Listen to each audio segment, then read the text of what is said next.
Most people will never become excellent at anything, not because they lack talent, not because they lack opportunity, but because they lack something far more important, a system.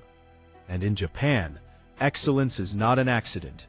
It is built, refined, and repeated until it becomes identity.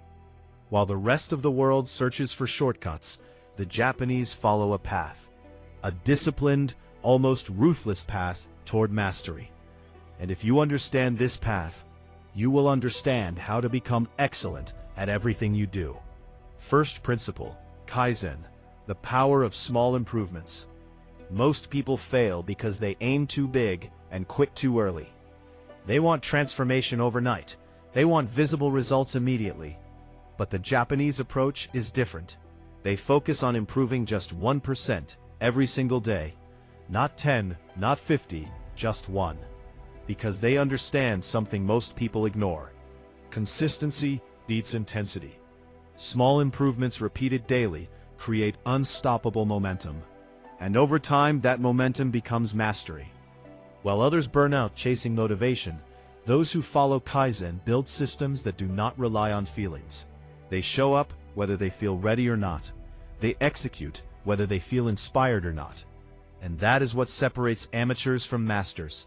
Discipline over emotion, process over outcome. Second principle, shokunin, the mindset of the craftsman. In Japan, being excellent is not about being the best for others. It's about honoring the work itself. A craftsman does not rush, does not cut corners, does not seek validation. He refines every detail as if his life depends on it, because in his mind, it does. Excellence is not something he performs. It is something he becomes. Every repetition matters. Every movement is intentional. Every action carries weight. And this is where most people fail. They do things carelessly, distracted, impatient, always thinking about the result instead of the process. But the Japanese craftsman becomes obsessed with the process. He repeats until the action becomes precise, then repeats again until it becomes effortless, and then repeats again until it becomes art. This is why they dominate fields that require precision, because they respect the details that others ignore. Third principle, Zanshin, total presence and awareness. Most people are never fully present. Their mind is scattered, jumping between distractions, thinking about the past, worrying about the future, engaged in what they are doing. And because of that, their performance is always limited. But in Japanese philosophy, Zanshin represents a state of complete awareness, a state where the mind and body are fully aligned.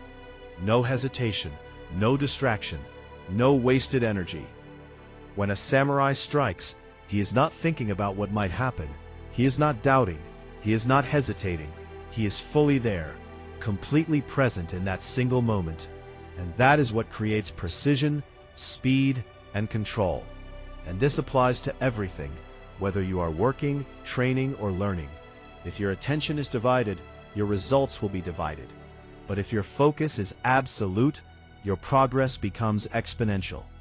Fourth principle, discipline over motivation. One of the biggest lies people believe is that they need motivation to act. But motivation is unstable. It comes and goes. It is based on emotion, and emotion is unreliable. The Japanese system does not depend on motivation. It depends on discipline, on structure, on routine. They do what needs to be done regardless of how they feel. And this is what creates consistency. Because when you remove emotion from the equation, you remove excuses. You no longer ask yourself if you feel like doing the work. You simply do it. And over time, that consistency compounds into results that most people cannot achieve. Not because they are incapable, but because they are inconsistent. Fifth principle, embrace repetition until mastery. Repetition is boring, and that is exactly why most people avoid it. They constantly seek novelty, new methods, new strategies, new shortcuts. But mastery is built through repetition, doing the same thing over and over again until it becomes second nature. The Japanese understand that repetition is not stagnation, it is refinement. Each repetition is an opportunity to improve, to adjust, to get closer to perfection. And while others get bored and quit, the disciplined individual continues. And that is where separation happens. Not in talent, but in endurance. The ability to stay consistent long enough to see the results. Sixth principle, respect the process. Most people are obsessed with results. They want success, recognition, progress, but they ignore the process required to get there. And because of that, they become frustrated, impatient, and eventually quit. But in the Japanese method, the process is everything. When you focus entirely on executing the process correctly, day after day, the results become inevitable.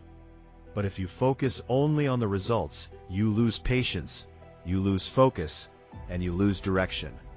The process builds you. The result reveals you. Seventh principle, eliminate distractions. You cannot become excellent if your attention is constantly divided. Every notification, every distraction, every moment of lost focus weakens your ability to perform at a high level. The Japanese approach values simplicity, clarity, and focus, doing one thing at a time with full attention, because divided attention creates average results, while focused attention creates excellence. And this is where most people fail today. They try to do everything at once, multitasking, jumping from one task to another, never going deep enough to truly master anything. But mastery requires depth, and depth requires focus. Eighth principle, long-term thinking. Excellence is not built in weeks, it is built over years, sometimes decades, and this is something modern culture struggles to accept. Everything today is fast, immediate, instant, but mastery is slow, deliberate, and often invisible in the beginning. The Japanese understand this. They commit to the long game. They accept that progress may not be visible at first, but they trust the process. And that patience gives them an advantage over those who quit early. Because while others give up, they continue. And over time, that consistency creates results that seem extraordinary, but are actually the result of sustained effort. Ninth principle, humility and continuous learning. One of the most powerful traits of Japanese mastery is humility. No matter how skilled they become, they always see themselves as students, always improving, always learning, because the moment you believe you have mastered something completely, you stop growing. But those who remain humble continue evolving. They seek feedback, they refine their skills, they push beyond their limits, and that mindset ensures that they never stagnate. 10th principle, become the standard. Not for others, but for yourself. Excellence is not about comparison. It is not about being better than someone else. It is about becoming better than you were yesterday, setting your own standard and refusing to fall below it. Because when you hold yourself to a higher standard consistently, your actions begin to align with that identity, and over time, you no longer try to be excellent. You simply are. Most people will watch this and do nothing. They will feel inspired for a moment, maybe even motivated, but they will not change their behavior, and their life will remain the same. But a few will understand. A few will apply. A few will commit to the process. And those few will separate themselves from the rest. Not through talent, not through luck, but through discipline, focus, and relentless execution. So the question is simple. Will you continue chasing shortcuts, or will you follow the path that actually leads to mastery? Because the path is clear, the method is proven, and the only thing left is your decision to walk it.